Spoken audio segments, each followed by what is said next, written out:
देश निवासी भाई लोग, हम सिर्फ एक ही बात कहना चाहेंगे कि आज के डेट में सबसे ज़्यादा वृद्धाश्रम हमारे देश में, अनाथ आश्रम हमारे देश में, गरीब हमारे देश में। इसका मेन रीज़न है भाई साहब शिक्षा व्यवस्था। क्योंकि अगर आपको देश को आगे लेकर जाना है या पीछे लेकर जाना है, वो देश की शिक्षा व्यवस्था पर ही निर्धारित होता है। क्योंकि अगर आगे हमारे समय के अगर बच्चों को आप पढ़ाएंगे कि बलात्कार करना सही है, तो आगे चल के बलात्कार करना ही सही जानेंगे। अगर ये बोलेंगे कि किसी की जान की बचाना, किसी का इज्जत बचाना, किसी का मान मर्यादा का रक्षा करना, ये हमारा धर्म है, ये हमारा संकल्प है, ये हमारा देश है, तो इस हिसाब से देश चलेगा।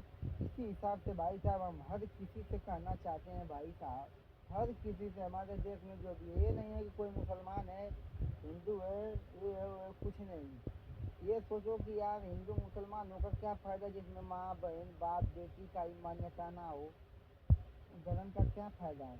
इसी हिसाब से भाई साहब अपने हिसाब से सोचो, क्योंकि बताने वाले बहुत कुछ बताएंगे। अपने हिसाब से सोचोगे, जो अच्छा होगा वो करोगे, जो बुरा होगा वो नहीं करोगे, उसी हिसाब से चेत आपको आएगी। इससे बाद में और कुछ आएगा नहीं आप लोगों को भाई साहब। कोई भी भारत में पूरा पहले 150 करोड़ आबादी थी, ये मोदी जी भी कहते हैं कि 140 करोड़ आबादी में, अब हम भी कह रहे हैं 135 करोड़ आबादी। क्योंकि भाई साहब जब कुछ समय में अगर 10 करोड़ मोदी जी आबादी घटा सकते हैं, टैक्स पता नहीं क्या क्या के सिस्टम में कि हमारे देश की आबादी घट गई, तो 5 करोड़ हम भी घटा सकते हैं।